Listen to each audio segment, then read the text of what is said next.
My family mocked my career until a court document changed everything.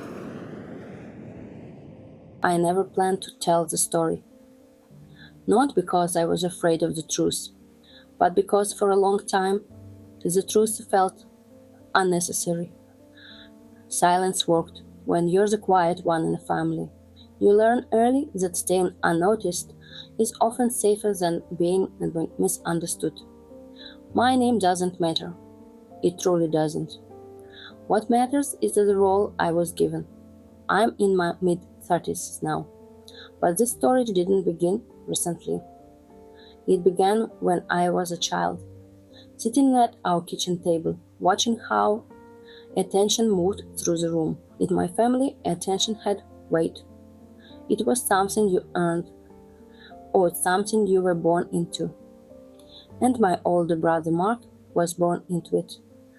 Mark was 3 years older than me, which meant that by the time I was old enough to form memories, he was already established as the one with potential, the one with promise, the one everyone talked about when relatives visited.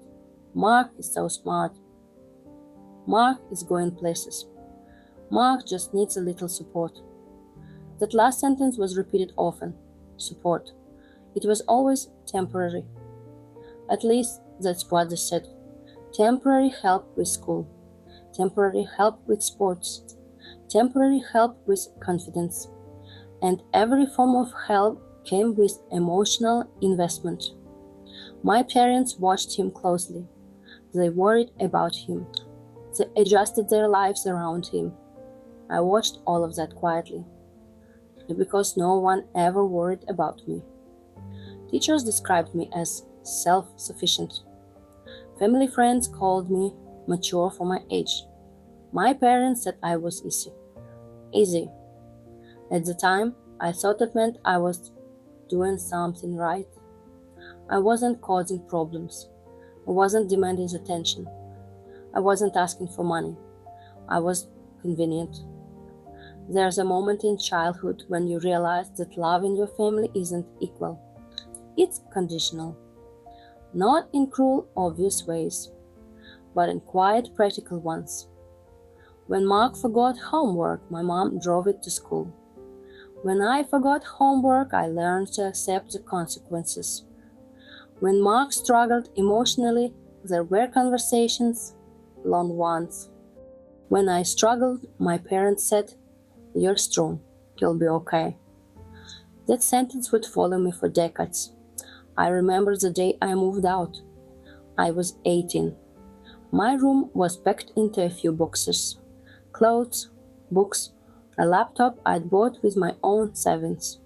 There was no big send-off, no family dinner, no speeches. My mom hugged me by the door. She smiled, but it wasn't emotional. It was practical. And she said, "You're strong.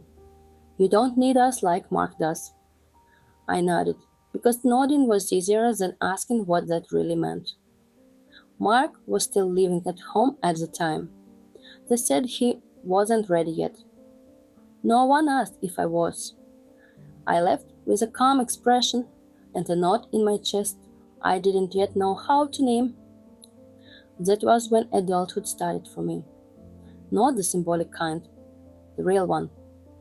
I worked while studying, then worked more, then added another job.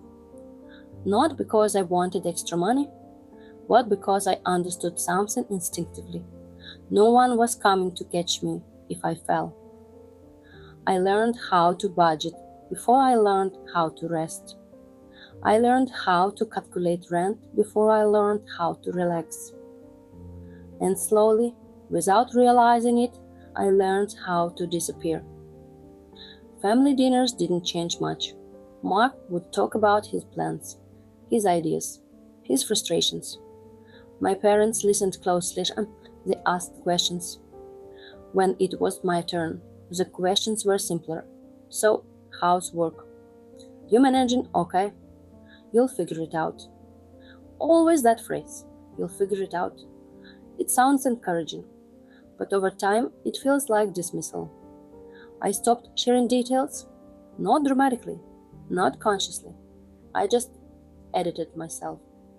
I'd learned that mentioning progress created discomfort because progress implied independence, and independence didn't fit the family dynamic. Every time I hinted that I was doing better, something happened. Mark needed help with rent, or credit cards, or a temporary setback. Temporary setbacks that somehow lasted years, so I stayed quiet. That was the story my family told about me, that I was barely surviving, that I was floating alone, that I was the one who didn't need help. And for a long time, I let them believe it, because correcting them felt like it would cost me something I didn't yet know how to protect. There's a strange kind of fear that comes from realizing you don't have a safety net. Not the dramatic kind, not panic, the quiet kind. It's the fear that settles into your bones when you understand that if something goes wrong, there will be no soft landing, no emergency call, no backup room, no come home for a while, just consequences. I didn't name that fear at 18, but I felt it. Every time I checked my bank balance, every time my rent was due, every time my laptop froze and I wondered how I'd afford a new one. I worked while studying. At first it was supposed to be temporary, just enough to cover books, then rent, then groceries, then life expanded. One job became two, two became three. Morning shifts, night shifts, weekends that weren't weekends. Not because I was ambitious, because I was cautious. When people talk about working hard, they often mean chasing something. I wasn't chasing, I was bracing. I noticed something early on. When you don't have support, you develop a different relationship with money. Money stops being a reward. It becomes protection. I didn't spend impulsively. I didn't celebrate paychecks. Every dollar had a job before it even reached my account. Rent, food, emergency fund. Always an emergency fund. I remember once mentioning to my mom that I'd finally saved a small amount. Not a lot, just enough to feel steady. She smiled and said, "That's good. Mark's been stressed about money lately." I never mentioned my savings again. Mark's financial problems were always framed as temporary. He's figuring things out. He just needs a little time. He has potential. Potential is a powerful excuse. It allows failure to look like a preparation. My failures didn't get that kind of grace. If I struggled, it was because I chose independence. If Mark struggled, it was because the world hadn't recognized him yet. So I learned to solve my problems quietly, and that habit changed everything. I lived small, smaller than I needed to. Old furniture, shared apartments longer than necessary. Clothes that lasted years. Not because I was poor, because I didn't trust comfort. Comfort felt temporary, security felt earned. That mindset followed me into my career. I didn't chase titles, I chased skills. I learned systems, processes, how data moved through companies, how decisions were actually made, not how they were described in meetings. While others focused on visibility, I focused on understanding, and understanding compounds. I remember the first time someone suggested I treat myself. A coworker noticed my paycheck had increased. "You should celebrate," she said. "New phone, new car." I smiled, but inside something resists. Because celebration felt like exposure, and exposure felt dangerous. I didn't want anyone to ask questions. I didn't want curiosity. I didn't want expectations. So I kept living like nothing had changed. Family dinners stayed the same. Mark talked. My parents listened. When I spoke, the room stayed polite. Interested, but not invested. So, you're still working with computers? Mark would ask. I'd nod. Yeah, data stuff. He'd laugh. That sounds complicated.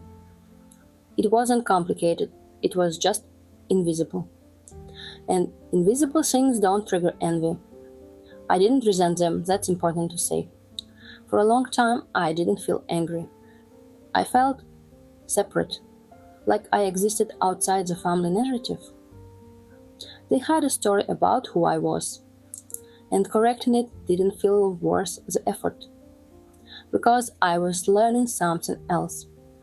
Being underestimated is freedom. When no one expects anything from you, you're allowed to build without interruption. And without realizing it yet, that's exactly what I was doing. There's a difference between surviving and realizing you might actually build something. For years, I was firmly in survival mode. Pay the bills, don't fall behind, don't need anyone. That was the goal. Not happiness, not fulfillment, stability. The shift didn't come with fireworks, it came quietly, almost accidentally. A friend asked me to help her with an online business. Nothing glamorous, she sold digital products, templates, small licenses. She didn't understand why sales were inconsistent. So I looked at the data. At first, I treated it like any other task. Sort the numbers, clean the spreadsheet, look for patterns. But something fell off. The products weren't bad. The demand existed. The problem wasn't effort. It was pricing, and timing, and visibility. Small inefficiencies most people didn't see. I adjusted a few things, changed how items were bundled, shifted pricing slightly, repositioned products based on demand cycles. Nothing dramatic, nothing risky. Sales doubled, then tripled. My friend thought it was luck. I knew it wasn't. That moment stayed with me. Not because of the money, because of the realization. There were systems all around us that quietly leaked value, and most people never noticed. They worked harder instead. I started paying attention, not obsessively, carefully. I looked at undervalued digital assets, unused domains, licenses priced wrong, not scams, not shortcuts, just overlooked things. I didn't jump in, I watched for months. I tracked prices, noted fluctuations, learned how long value took to surface. When I finally acted, I did it with money I could afford to lose. That part mattered, because fear distorts decisions, and I'd lived with enough fear already. My first investments weren't impressive. They wouldn't impress anyone at a dinner party. No one would brag about them, which made them perfect. They grew slowly, quietly. And for the first time in my life, money wasn't just leaving my account. It was staying, working, waiting. I told no one. Not my family. Not my friends. Not because I was hiding something wrong. Because I was protecting something fragile. Really, success is delicate. It doesn't need opinions, it needs time. I kept living the same way. Same apartment, same clothes, same routines. When my income increased, my lifestyle didn't. That wasn't discipline, it was instinct. Because part of me still believed stability could disappear overnight. And part of me still believed that if people knew, they'd expect something. Mark's life continued in cycles. New ideas, new frustrations. My parents still helped him, still believed in potential. Sometimes I'd sit at family dinners and listen to Mark talk about future plans, big ones, ambitious ones, plans that never included follow through. My parents nodded, encouraged him, asked how they could help. No one asked me, and I was grateful for that. Because while they focused on the stories they already knew, I was writing a different one, quietly, patiently, without witnesses. I didn't feel proud yet. Pride felt premature. I felt cautious optimism, like someone walking on ice that hadn't cracked yet. Looking back now, I realized something important. That period wasn't about money, it was about control. For the first time, my future wasn't entirely reactive. It wasn't just about surviving the next problem, it was about shaping outcomes. And once you experience that, it's impossible to unsee. Growth doesn't always look like momentum. Sometimes it looks like restraint. After the first few wins, I expected to feel confident. Instead, I felt alert, like someone who had just learned how fragile progress really was. Money was coming in more consistently now, not in dramatic waves, in steady, predictable patterns, which to me was far more impressive. But with that stability came a new fear: visibility. I noticed how people reacted when they thought someone was doing well. Questions changed, tone shifted, advice appeared unsolicited. Expectations followed shortly after. I'd seen it happen to others. The moment people believe you're okay, the resources become communal in their minds, especially in families like mine. So I made a decision, not a dramatic one, a quiet one. I would not change how I lived. Same apartment, same routines, same version of myself presented to the world. If my income grew, my silence grew with it. I didn't want congratulations. I didn't want curiosity. I didn't want anyone recalculating my worth based on numbers. Because I knew how quickly admiration could turn into entitlement.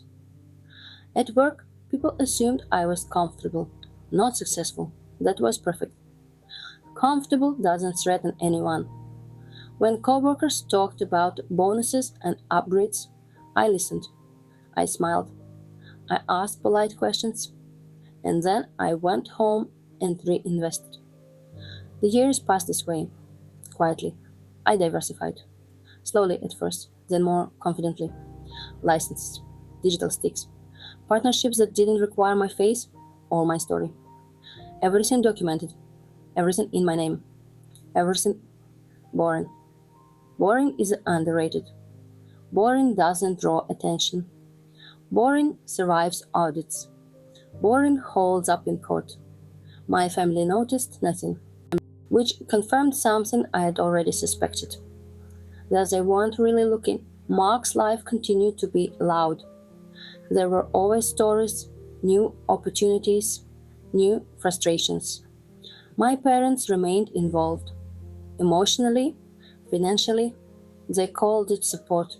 I called it maintenance. At family dinners, the jokes continued. So, still doing computer stuff? Laughter, smiles, a sense of familiarity.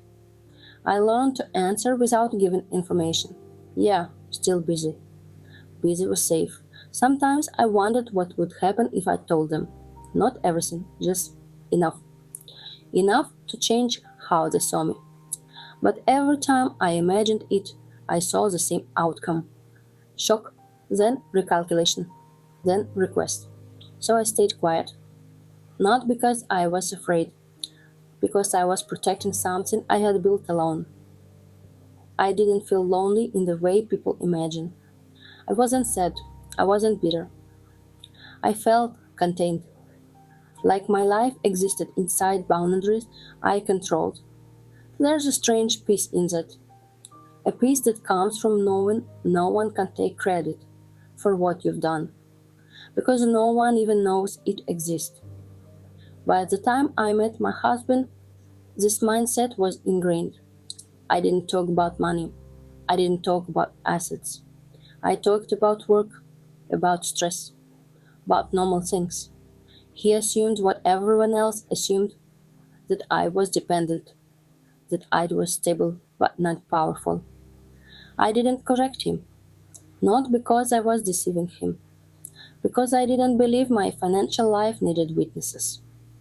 That assumption would eventually shape everything that came next, including how much he underestimated me. But at the time, I still believed invisibility was permanent. I believed I could keep my worlds separate forever: family, marriage, finances. I believed silence would always be enough. I was wrong. I didn't marry a bad man. That's important to say. I married someone who believed a story about me, and I let him. When we met, I was already comfortable living quietly. I talked about work in vague terms. I complained about deadlines.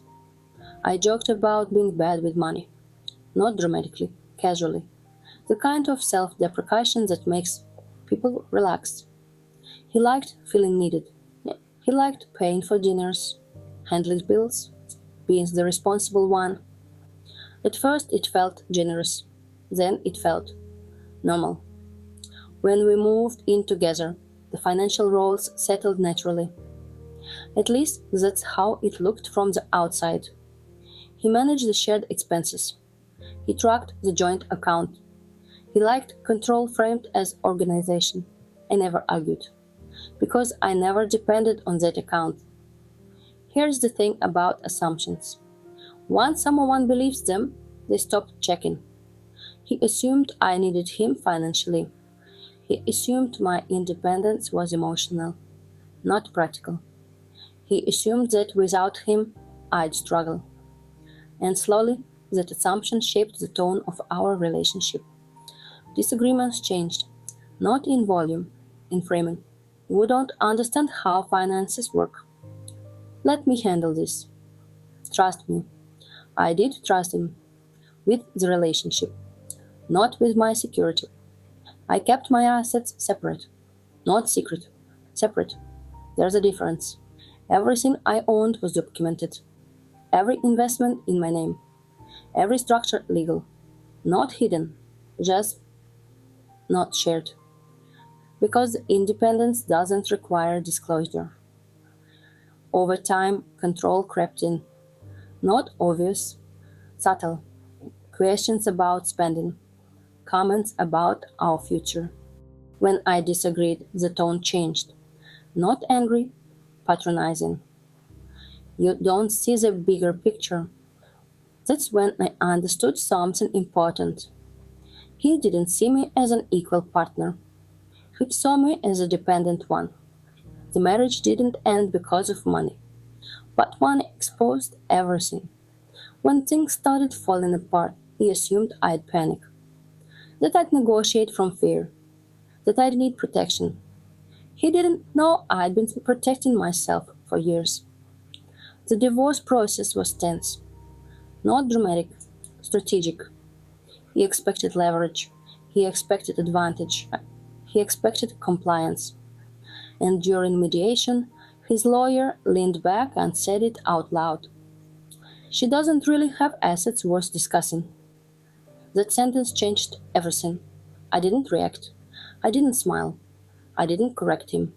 I let the process continue. Because I knew what was coming next. As part of the divorce process, we were required to submit sworn financial statements. Standard procedure, routine, boring. And boring things are where the truth hides. When my portfolio was entered into the record, the atmosphere shifted. The mediator stopped typing. The lawyer blinked. Once, twice. The numbers didn't shout. They didn't need to. They just existed. Page after page. Over more than a decade, the boring stuff compounded. 7 figures. Then 8. My ex laughed at first. A short laugh. Uncertain. Then he stopped. The judge leaned forward. Can you explain the origin of these assets? Oh, I did. Calmly, methodically. Years of reinvestment. Digital sticks. Licensing agreements. Nothing illegal. Nothing dramatic. Just patience. The hearing ended early. Then no raised voices, no victory speech. Just silence. I walked out feeling something unexpected. Not triumph. Relief. Because for the first time, the version of me people underestimated was no longer under their control. I didn't know yet what would happen next. I didn't know my family would find out. I didn't know silence was about to become impossible. But I knew one thing: the story everyone believed about me was about to collapse. I don't know who told them. To this day, I still don't. It could have been a relative, a mutual acquaintance, someone who thought they were sharing interesting news. All I know is this: silence stopped being an option. The first call came in the middle of a workday. I remember because I almost didn't answer. It was my mother. She never called during work hours unless something was wrong. Her voice sounded shaken, not angry, not accusatory, unsteady. "Is it true?" she asked. I didn't answer right away, because I needed to understand what it was. "What did you hear?" I asked. There was a pause on the other end, longer than comfortable. Then she said it. "They said you have a lot of money. Not you're successful, not you did well. Money." I exhaled slowly. "Yes," I said. That was it. One word. She started crying, not quietly, not with relief, with shock.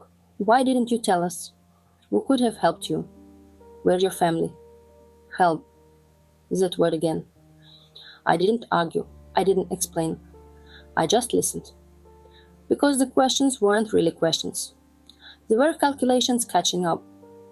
The next call came 10 minutes later. "Mark." His voice was sharp, controlled. "You let us struggle," he said. "You let Mom and Dad worry."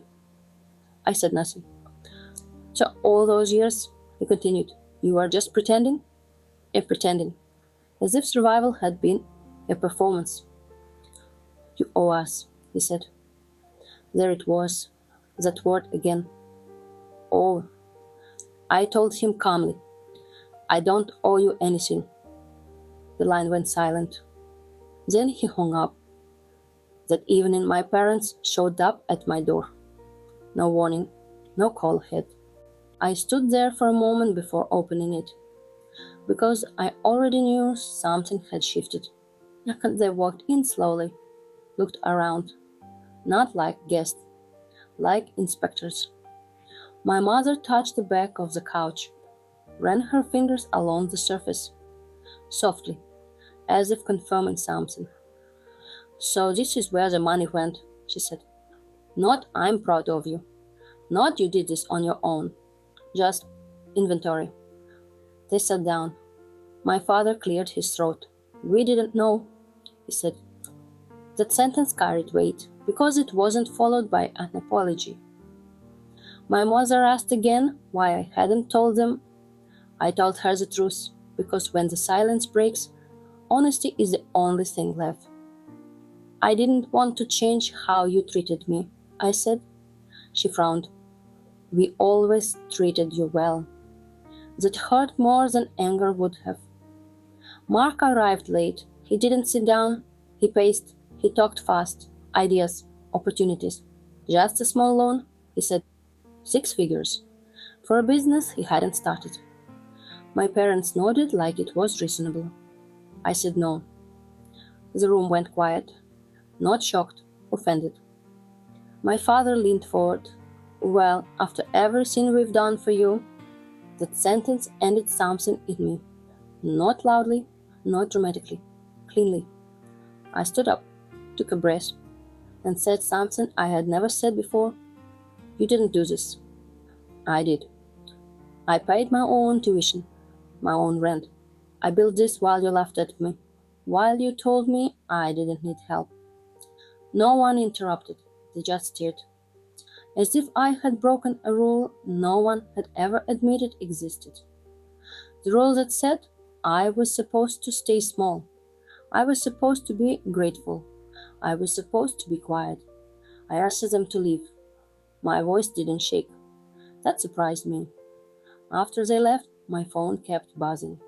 Messages, calls, voicemails. I didn't listen to them. I turned the phone off.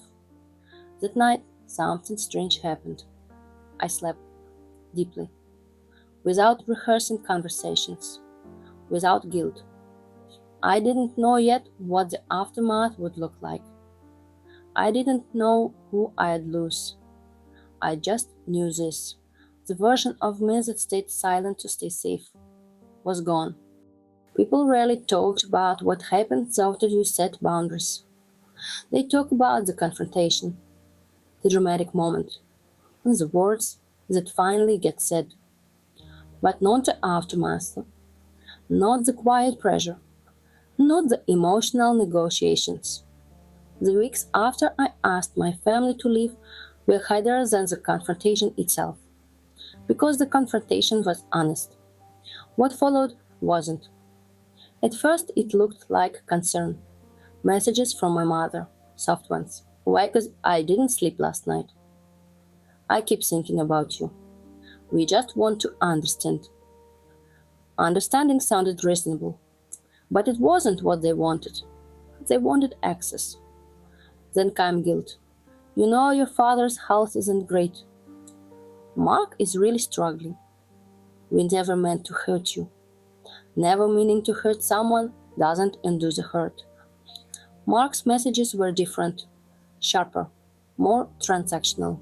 You've changed. You think you're better than us now. All we asked for was help. Help. That word had changed meanings. I noticed a pattern. When I stayed calm, they escalated emotionally. When I stayed silent, they filled the silence with assumptions. They weren't asking how I felt. They were reacting to the loss of a role. Because in my family, I had always been something specific. The one who didn't need much. The one who didn't complicate things. The one who absorbed imbalance quietly. By saying no, I hadn't just denied money. I had disrupted the system. I tried explaining. Once. Carefully. I told my mother that being strong didn't mean being limitless. That independence didn't mean obligation. She listened, nodded, and then said, "But family helps family." That sentence ended the explanation. I realized something important. We weren't having the same conversation. I was talking about boundaries. They were talking about entitlement. That's when I stopped responding immediately. Not to punish, to observe. Without my instant replies, their messages changed tone. Concern became frustration. Frustration became accusation. After everything we did for you, we supported you emotionally. You wouldn't be who you are without us. None of that was true, but it felt true to them. One night, after a particularly long voicemail from my father, I sat alone on my couch, phone in my hand, listening. He wasn't angry. He was disappointed. And somehow that was worse. "You've hardened," he said. "This money changed you." That sentence stayed with me. Not because it hurt, because it clarified something. The money hadn't changed me. The absence of dependency had. I realized then that they didn't miss me. They missed the version of me that made their lives easier. The version that never said no. The version that didn't challenge the family narrative. That realization hurt. But it also freed me. Because once you understand that, guilt loses its power. I made a decision. Another quiet one. I would stop explaining. I would stop justifying. I would stop defending my choices to people who only accepted me when I was smaller. I blocked numbers. Not all at once, but gradually. Mark first. Then extended to relatives, who suddenly had opinions. My parents were last. Oh, so that was the hardest part. The first night after I blocked them, I felt something unexpected. Not relief, grief. Not for what was lost, but for what I finally admitted I never had. And beneath that grief, there was something else. Peace. The silence after you cut contact is different from ordinary quiet. It's not peaceful at first, it's loud. There were no messages in the morning, no calls I felt obligated to answer, no emotional emergencies waiting in my inbox. And without realizing it, I had structured my life around responding, around being available. At first, I felt unmoored, like I'd removed a load bearing wall from a building that had existed my entire life. I didn't know what to do with my evenings. I didn't know how to relax without feeling like I was neglecting someone. That's when I started therapy. Not because I was breaking, because I finally had space to look. My therapist asked me a simple question during our first session. What happens when you don't take responsibility for other people's emotions? I didn't know how to answer, because I had never tried. I talked about my family, the favoritism, the expectations, the silence. She listened carefully, then said something that changed how I saw everything. You weren't independent, she said. You were neglected. That word landed hard. Not because it was dramatic, because it was accurate. For years I had framed my childhood as strength, resilience, self-sufficiency. But resilience built too early is often just a survival. I realized how often I had minimized myself, how often I had chosen quiet to keep peace, how often I had allowed others to assume things about me, because correcting them felt risky. Therapy didn't make me angry, it made me honest. I started noticing patterns outside my family, at work, in friendships. I had been overfunctioning everywhere, solving problems before they became visible, avoiding asking for help. Not because I didn't need it, because I didn't trust it. One session my therapist asked, if no one needed you, who would you be? That question terrified me. I had built my identity around usefulness, around being the reliable one, the capable one, the quiet one. Without that role, I felt undefined. But slowly, something shifted. I started doing things without explaining them, buying things because I liked them, saying no without justification. I stopped rehearsing conversations in my head, stopped anticipating reactions that never came. The loneliness changed shape. It became spacious, not empty. I realized something else too. I wasn't grieving my family. I was grieving the fantasy that one day they would see me clearly. Letting go of that hope hurt more than the conflict itself. But once it was gone, I felt lighter. I slept better, laughed more easily. I noticed how calm my body felt, without constant emotional monitoring. And then something unexpected happened. I felt proud, not in a loud way, in a grounded way. For the first time, my life felt like it belonged to me, not as a reaction, not as a defense, but as a choice. I didn't hear it directly. That's usually how these things happen.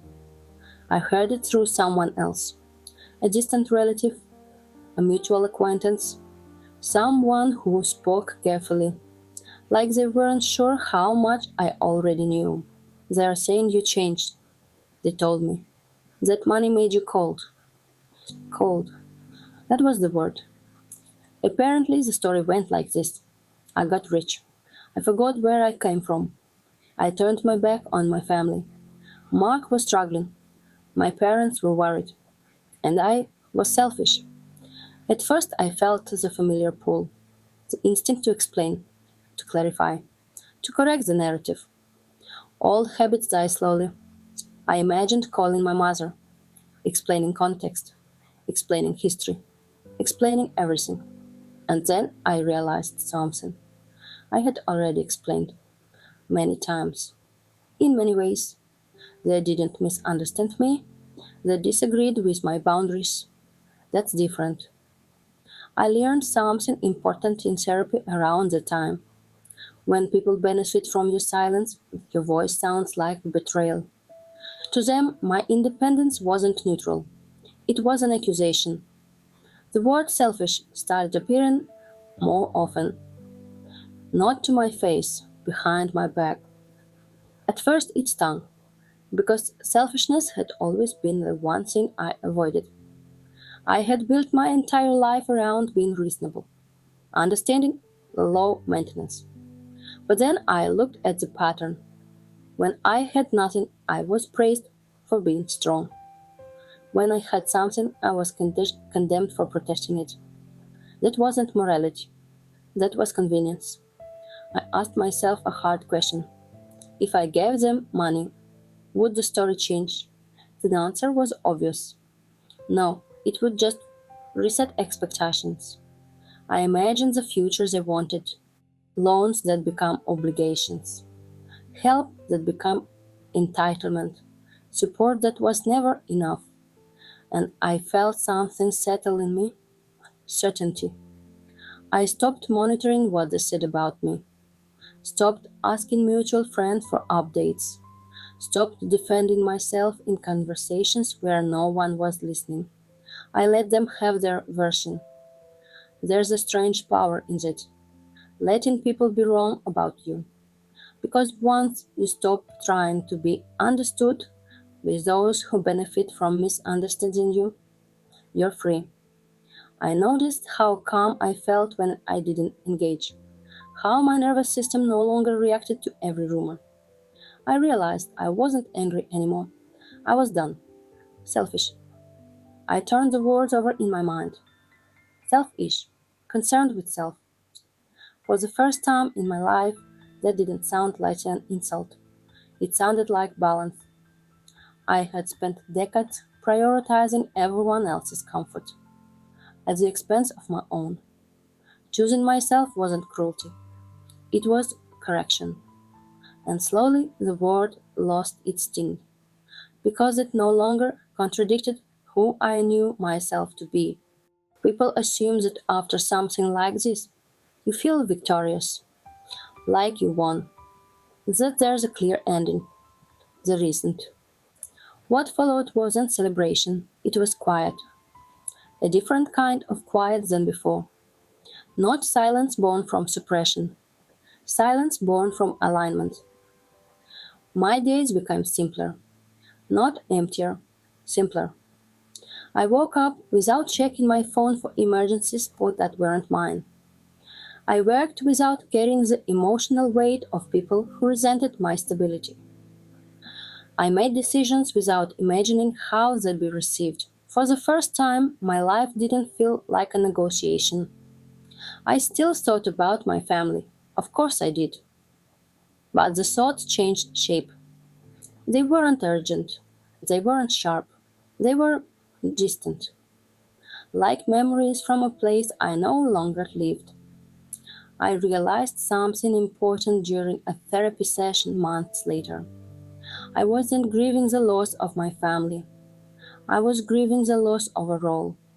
The role of the dependable one, the invisible one, the one who absorbed imbalance quietly.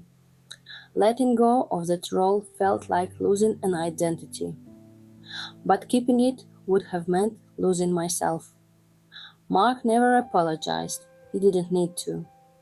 His version of the story required me to be wrong. My parents reached out once more, carefully, testing the ground. I responded politely, briefly, without reopening doors. That's another thing people don't talk about. Boundaries don't have to be dramatic, they just have to be consistent.